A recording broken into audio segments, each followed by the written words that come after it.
नमस्कार मेरे प्यारे मित्रों, मैं राजेश कुमार पाल आपके अपने YouTube चैनल पॉलिटिक्स वाला में हार्दिक स्वागत एवं अभिनंदन करता हूं। मित्रों, आज का जो हमारा टॉपिक है वो आदर्श राज्य है, प्लेटो का आदर्श राज्य। जैसा कि आप सभी जानते हैं कि ये जो टॉपिक है, ये जो आदर्श राज्य का जो टॉपिक है, ये एग्जामिनेशन के हिसाब से बहुत ही इम्पॉर्टेंट टॉपिक है। और ये जो आदर्श राज्य संबंधी जो विचार है प्लेटो का, ये प्लेटो के राजनीतिक दर्शन का एक बहुत ही महत्वपूर्ण बिंदु है और एग्जामिनेशन के हिसाब से भी बहुत ही इम्पॉर्टेंट बिंदु है। तो आज हम इसी विषय पर, इसी टॉपिक पर डिस्कस करेंगे, आदर्श राज्य पर। मित्रों, जो ये आदर्श राज्य की जो अवधारणा है प्लेटो की, ये अवधारणा आप समझिए कि बहुत ही इम्पॉर्टेंट है। जैसा कि हमने अपने पहले का जो वीडियो लेक्चर था उसमें हमने आपको बताया था कि प्लेटो से संबंधित जितने भी क्वेश्चन पूछे जाते हैं उसमें से लगभग 70% क्वेश्चन इसी आदर्श राज्य से ही होते हैं। तो मित्रों, इसलिए ये जो टॉपिक है आज का बहुत ही इम्पॉर्टेंट है। आप सभी लोग इसको ध्यान से देखिएगा और इसमें जो भी एग्ज़ाम में आए हुए क्वेश्चंस हैं उसके बारे में भी हम चर्चा करेंगे और तमाम सारे बिंदुओं पर चर्चा करेंगे। तो चलिए फिर हम आते हैं कि आज जो ये आदर्श राज्य का टॉपिक है, इसके अंतर्गत हम 3 बिंदुओं पर डिस्कस करेंगे। इसमें पहला है आदर्श राज्य, आदर्श राज्य की संरचना। दूसरा है आदर्श राज्य क्या है, और तीसरा है कि आदर्श राज्य में कानून की स्थिति। तो मित्रों, आज हम आदर्श राज्य के अंतर्गत इन्हीं 3 बिंदुओं पर डिस्कस करेंगे और बारी बारी से हम प्रत्येक बिंदु पर चर्चा करेंगे। तो चलिए फिर हम आते हैं अपने पहले बिंदु पर, आदर्श राज्य की संरचना।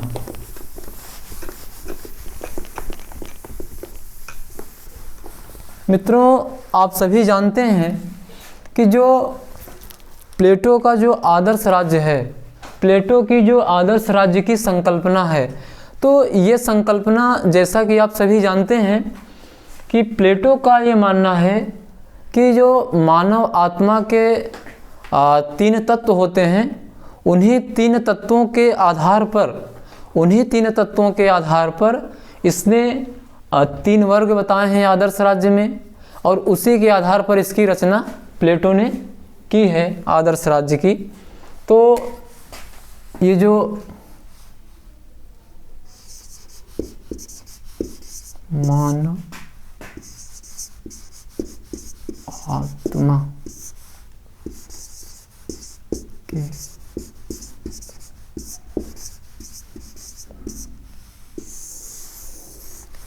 देखिए, मानव आत्मा के 3 तत्व,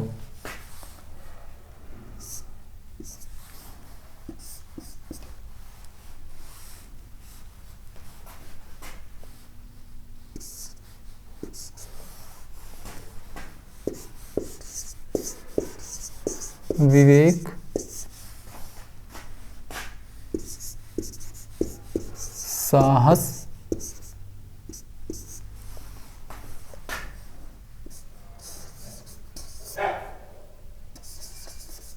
क्षुधा।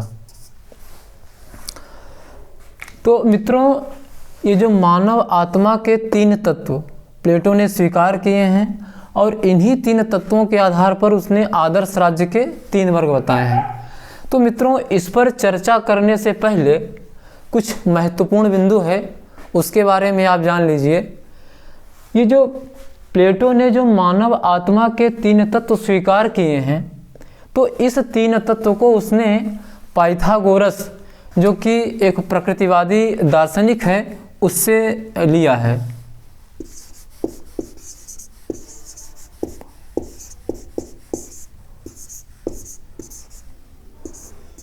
पाइथागोरस एक प्रकृतिवादी दार्शनिक है। मित्रों, प्लेटो के पहले जो यूनान का राजनीतिक चिंतन है वो 5 अवस्थाओं से होकर के गुजरा है, और वो जो 5 अवस्थाएं हैं, वो 5 अवस्थाएं जो हैं वो इस प्रकार से हैं। उसमें पहली अवस्था है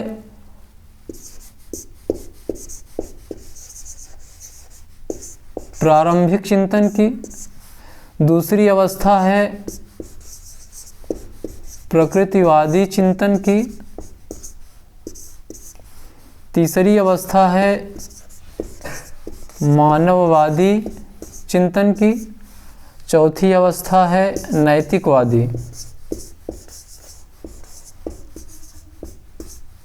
नैतिकवादी चिंतन की, 5वीं अवस्था है विश्ववादी।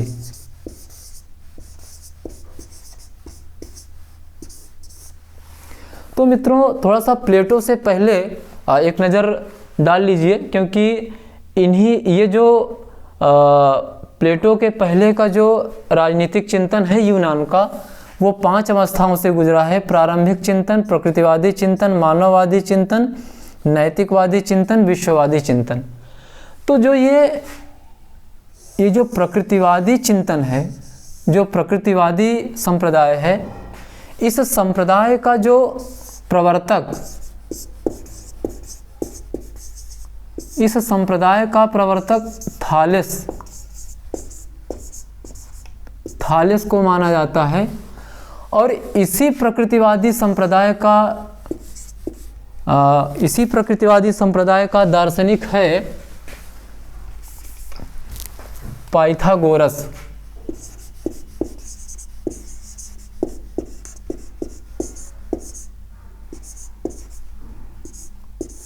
इसी प्रकृतिवादी संप्रदाय का दार्शनिक है पाइथागोरस, और इसी पाइथागोरस के जो 3 तत्व संबंधी विचार हैं, उस विचार को प्लेटो ने पाइथागोरस से लिया, और इन्हीं मानव आत्मा के जो 3 तत्व हैं, इन्हीं 3 तत्वों के आधार पर इसने अपने आदर्श राज्य के 3 वर्ग बताए हैं। तो ये जो मानव आत्मा के 3 तत्व हैं, विवेक, साहस, क्षुधा, अब ये 3 तत्व 3 वर्ग का प्रतिनिधित्व करते हैं, वो आगे हम आपको बता रहे हैं।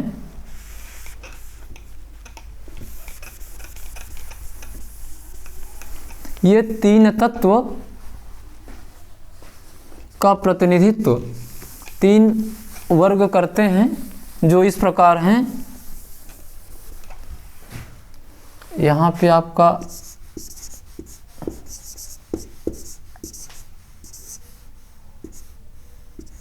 साहस है। तो ये जो विवेक है, इस विवेक, मानव आत्मा का जो विवेक रूपी तत्व है, इसका प्रतिनिधित्व करता है दार्शनिक शासक।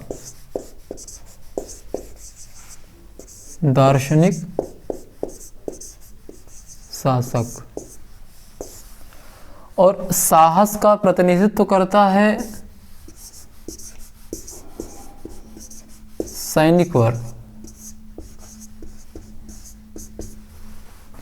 और इसका प्रतिनिधित्व करता है उत्पादक वर्ग।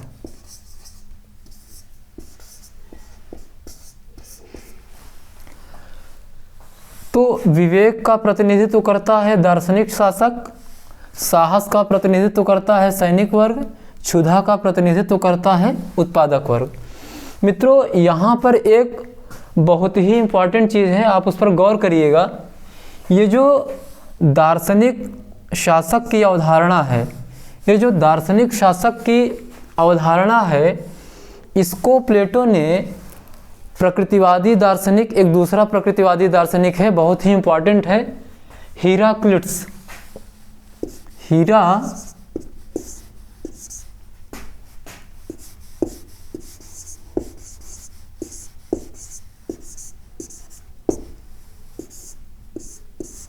हेराक्लिट्स। अभी हमने आपको बताया कि प्लेटो के पहले का जो यूनानी चिंतन है वो 5 अवस्थाओं से गुजरा। उसमें से जो दूसरी अवस्था थी प्रकृतिवादी चिंतन की अवस्था थी, प्रकृतिवादी संप्रदाय है, और उस प्रकृतिवादी संप्रदाय का प्रतिपादक थालेस है। और उसमें से जो दूसरा प्रकृतिवादी दार्शनिक है पाइथागोरस, जिससे प्लेटो ने मानव आत्मा के जो 3 तत्व हैं उसको एक्सेप्ट किया। और जो प्लेटो के जो दार्शनिक शासक की अवधारणा है या सर्वश्रेष्ठ व्यक्ति, दार्शनिक शासक की अवधारणा या सर्वश्रेष्ठ व्यक्ति के शासन की जो अवधारणा है उसको प्लेटो ने हेराक्लिट्स नामक प्रकृतिवादी दार्शनिक से लिया है। तो मित्रों यहाँ पर 2 प्रकृतिवादी दार्शनिक, एक पाइथागोरस और दूसरा हेराक्लिट्स, ये बहुत ही इम्पॉर्टेंट हैं। तो पाइथागोरस से उसने प्लेटो ने मानव आत्मा के जो 3 तत्व हैं उसको एक्सेप्ट किया और दार्शनिक शासक की अवधारणा को हेराक्लिट्स से प्लेटो ने लिया। तो अब यहाँ पर ये देखने वाली बात है कि जो ये दार्शनिक शासक है, जो ये दार्शनिक शासक है, इसको प्लेटो ने पूर्ण संरक्षक का नाम दिया है। पूर्ण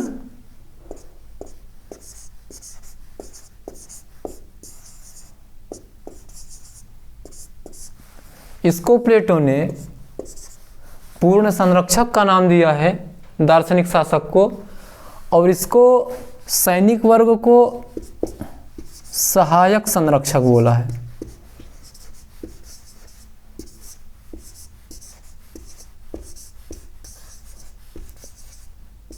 सहायक संरक्षक का नाम दिया है।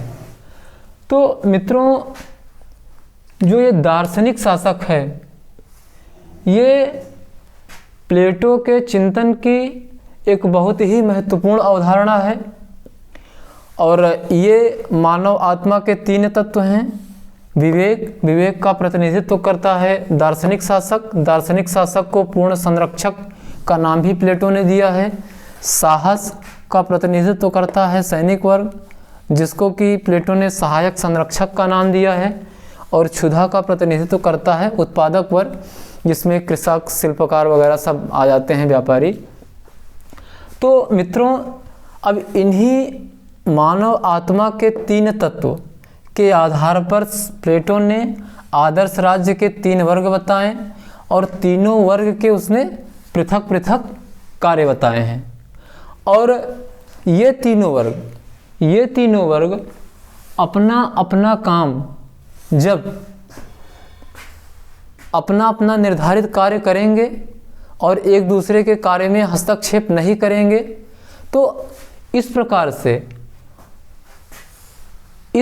से जो दार्शनिक शासक के द्वारा जो प्रशासित राज्य होगा उसी को उसने आदर्श राज्य बोला है।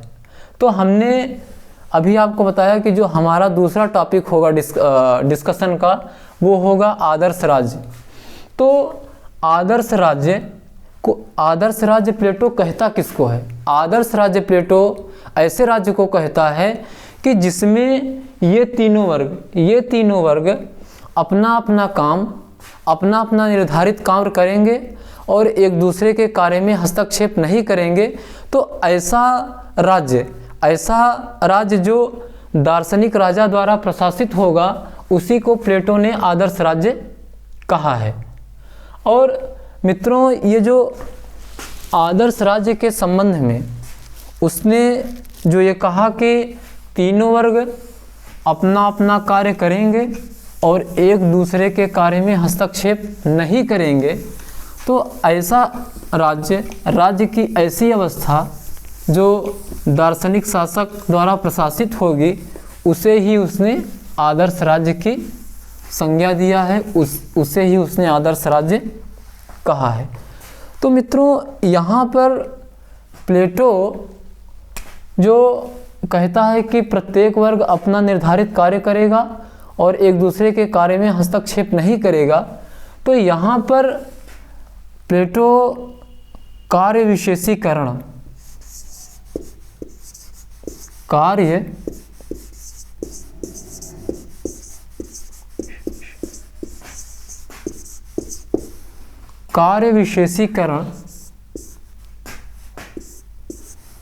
कार्य विशेषीकरण की अवधारणा प्रस्तुत किया है।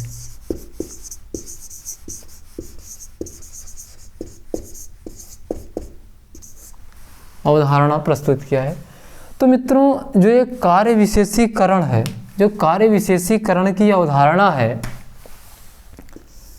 ये इसको थोड़ा सा समझ लीजिए। देखिए, कार्य विशेषीकरण का मतलब ये होता है कि जो व्यक्ति जिस कार्य को करने में पारंगत हो, जिस कार्य को करने में दक्ष हो, उसको वही जिम्मेदारी दी जानी चाहिए। अगर आप किसी व्यक्ति को ऐसा कार्य सौंपेंगे जो उसके बारे में नहीं जानता है या जो उस विषय में पारंगत नहीं है, तो वो उस कार्य को बेहतर तरीके से संचालित नहीं कर पाएगा। तो यहाँ पर प्लेटो के जो कार्य विशेषीकरण की अवधारणा है, या जब प्लेटो ने जो कार्य विशेषीकरण की अवधारणा दिया है, तो उसका सीधा सा कॉन्सेप्ट ये है कि जो व्यक्ति जिस कार्य को करने में कुशल हो, दक्ष हो, उसको वही जिम्मेदारी दी जानी चाहिए। तो इससे क्या होगा कि कार्य बेहतर तरीके से होगा, कार्य का संचालन बेहतर होगा और जिस उद्देश्य के लिए कार्य किया जाएगा उस उद्देश्य की पूर्ति भी बेहतर तरीके से हो सकेगी। तो कार्य विशेषीकरण की अवधारणा देने के पीछे प्लेटो का यही उद्देश्य था। इसीलिए प्लेटो ने कार्य विशेषीकरण की अवधारणा दिया। और मित्रों, कार्य विशेषीकरण की अवधारणा से टीजीटी या पीजीटी में, हमको अभी ठीक से याद नहीं आ रहा है, हमने उसकी लिस्ट बना दी है, वो उसमें डायरेक्ट क्वेश्चन पूछा है। और आदर्श राज्य से संबंधित जितने भी क्वेश्चन पूछे गए हैं वो आपको हमारे टेलीग्राम चैनल पर मिल जाएंगे। हमने उसको टेलीग्राम चैनल पर डाल दिया है, आप उसको देख लीजिएगा। तो मित्रों, ये कार्य विशेषीकरण की अवधारणा भी बहुत ही महत्वपूर्ण अवधारणा है और इससे सीधे क्वेश्चन आते हैं, बहुत अनेकों बार आए हैं और आते रहेंगे। तो ये अवधारणा बड़ी ही इम्पोर्टेंट है। और मित्रों, ये जो आदर्श राज्य है, इस आदर्श राज्य में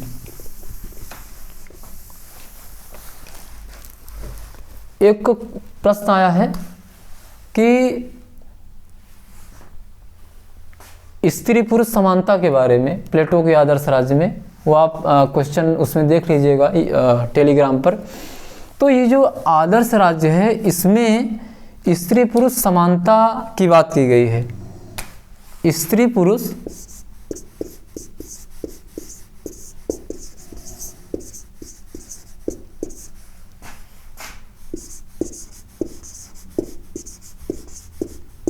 पुरुष समानता की बात की गई है, क्योंकि मित्रों प्लेटो का ये मानना है कि स्त्री और पुरुष में केवल अंतर वो शारीरिक बनावट का होता है, उसके अलावा कोई अंतर नहीं होता है।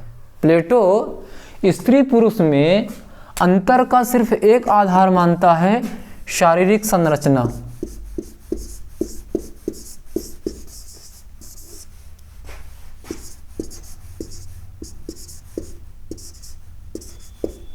शारीरिक संरचना।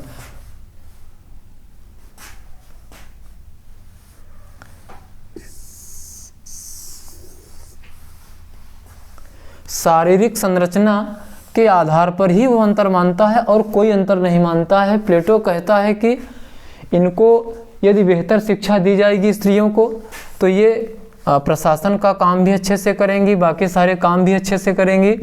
तो वो शारीरिक संरचना के अलावा कोई अंतर मानता ही नहीं है स्त्री पुरुष में।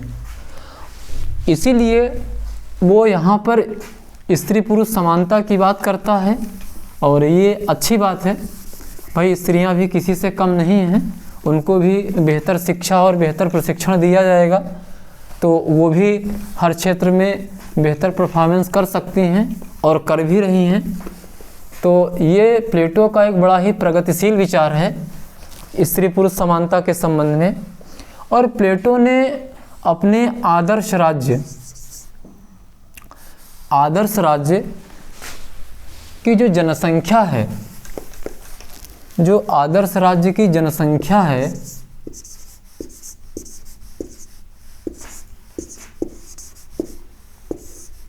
उसको 5040 फिक्स किया है। इससे भी मित्रों सीधा क्वेश्चन आया है, इसलिए आप इस पर ध्यान दीजिएगा। प्लेटो ने आदर्श राज्य की जनसंख्या 5040 फिक्स किया है।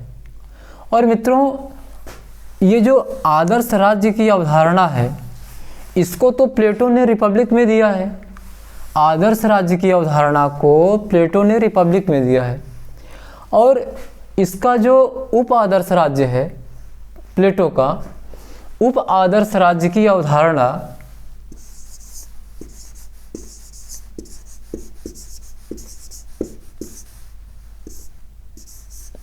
उप आदर्श राज्य की अवधारणा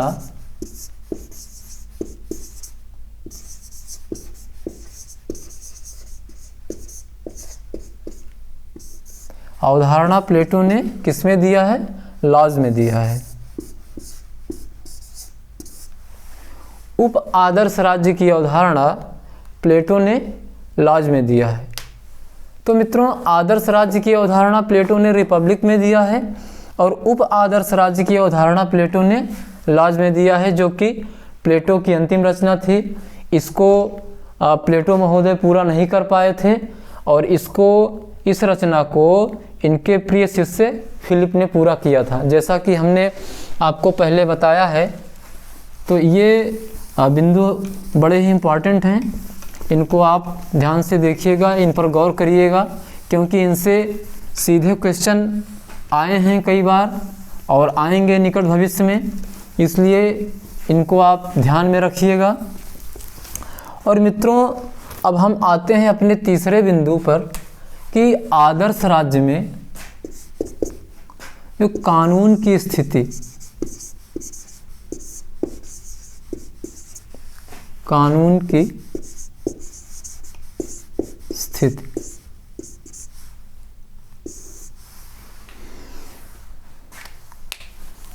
आप सभी लोग जानते हैं कि जो आदर्श राज्य है यहाँ पर प्लेटो ने दार्शनिक शासक की बात कही है।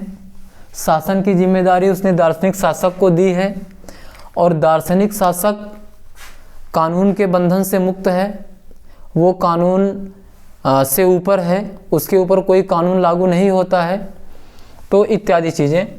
तो मित्रों जहाँ तक इस आदर्श राज्य में जो कानून की स्थिति है, तो इस आदर्श राज्य में दार्शनिक शासक के जो शासन का आधार है वो विवेक है। वो क्या है? वो विवेक है, विवेक है। और प्लेटो महोदय का ये मानना है, चूँकि दार्शनिक शासक विवेकशील है, सर्वगुण संपन्न है, वो कभी कोई गलती नहीं कर सकता है, वो सद के विचार से, लोक कल्याण के विचार से ओतप्रोत है, वो सदैव उसी के बारे में चिंतन करता है। तो ऐसे सर्वगुण संपन्न या ऐसे सर्वश्रेष्ठ व्यक्ति को कानून के नीचे रखना या उसके ऊपर कानून को स्थापित करना ये बिल्कुल निरर्थक बात है। इस प्रकार से बंधन में एक दार्शनिक शासक को नहीं बांधा जाना चाहिए भाई, चूँकि वो सर्वगुण संपन्न है, वो गलती नहीं कर सकता है, वो सामाजिक कल्याण के विचार से, सत्य के विचार से ओतप्रोत है, वो उसी के बारे में चिंतन करता है, वो मोह माया के बंधन से दूर है, उसका अपना कोई परिवार नहीं है। तो ऐसा व्यक्ति जो कि इतना सद्गुणी है, इतना जानकार है, तो ऐसे व्यक्ति को कानून के बंधन में बांधना या कानून को उसके ऊपर स्थापित करना, मतलब दार्शनिक शासक के ऊपर कानून का बंधन लगाना, वो निरर्थक है, उसका कोई औचित्य नहीं है। क्योंकि इसीलिए प्लेटो जो है, प्लेटो कानून को विकास का समर्थक नहीं मानता है। प्लेटो ये कहता है कि जो कानून है ना, कानून विकास का समर्थक नहीं होता है। विकास का समर्थक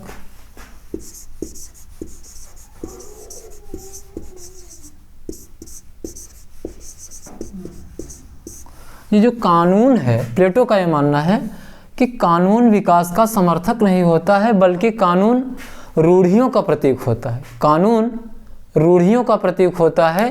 तो इसीलिए प्लेटो ये मानता है कि कानून विकास का समर्थक नहीं होता है। और यहाँ पर जो शासक है वो दार्शनिक शासक है, वो सर्वगुण संपन्न है, विवेकशील है, सद के विचार से ओतप्रोत है, लोक कल्याण की भावना से ओतप्रोत है, माया मोह के बंधन से मुक्त है, दूर है, उसका कोई परिवार नहीं है।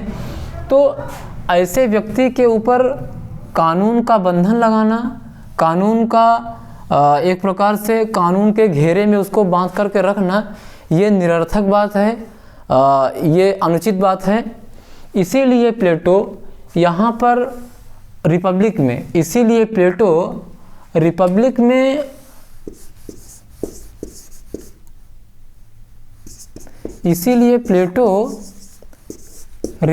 में कानून की खुल करके अवहेलना करता है। कानून को कोई महत्व ही नहीं देता है। वो कहता है कानून निरर्थक है, बेकार की चीज़ है, और कानून को विकास का विरोधी मानता है, विकास का समर्थक नहीं मानता है। इन्हीं सब चीज़ों को ध्यान में रख करके प्लेटो ने रिपब्लिक में या आदर्श राज्य में कानून की खुलेआम खिल्ली उड़ाई है, कानून की अवहेलना किया है, कानून को कोई महत्व नहीं दिया है। जबकि मित्रों, ये जो प्लेटो का जो प्रिय शिष्य अरस्तु था, वो कानून का समर्थन करता है। वो कहता है अरस्तु कि आदमी जो है ना, वो एक भावना प्रधान है। आदमी भावना प्रधान होता है, वो निष्पक्ष नहीं हो सकता है, वो निर्वैयक्तिक नहीं हो सकता है। लेकिन कानून निष्पक्ष होता है, निर्वैयक्तिक होता है, इसलिए कानून का शासन होना चाहिए। तो प्लेटो और अरस्तु के बीच कानून को लेकर के या कानून संबंधी जो विचार हैं वो पृथक हैं, दोनों का मानना अलग है। तो इस संबंध में अगर हम ये कहें तो कानून के संबंध में जो जो अरस्तु की सोच थी, जो अरस्तु का मानना था, वो बिल्कुल सही है। क्योंकि आदमी कितना भी मतलब ऊंचे पद पे पहुंच जाए, कितना भी पढ़ा लिखा हो, तो आदमी उस तरीके से निर्वैयक्तिक निष्पक्ष हो ही नहीं पाता है। तो इसलिए कानून के संबंध में, जहाँ तक कानून की बात है, तो प्लेटो का जो विचार था, प्लेटो का जो चिंतन था, या प्लेटो जो कानून के संबंध में जो समझता था, वो प्लेटो बहुत सही था। क्योंकि अंत में जब लाज में प्लेटो महोदय आते हैं, तो अंत में वो अपनी गलती को एक्सेप्ट करते हैं और वहाँ से वापस होते हैं, और लाज में वो कानून की सत्ता को स्थापित करते हैं। तो इसलिए कानून के संबंध में अरस्तु सही था। जैसा कि आज आप देख रहे हैं भाई, कोई भी शासन व्यवस्था ऐसी नहीं है जहाँ बगैर कानून के शासन का संचालन होता हो नहीं है। तो इसलिए कानून के संबंध में अरस्तु का जो विचार था वो बिल्कुल सही था कि कानून की तरह व्यक्ति निर्वैयक्तिक या निष्पक्ष नहीं हो सकता है।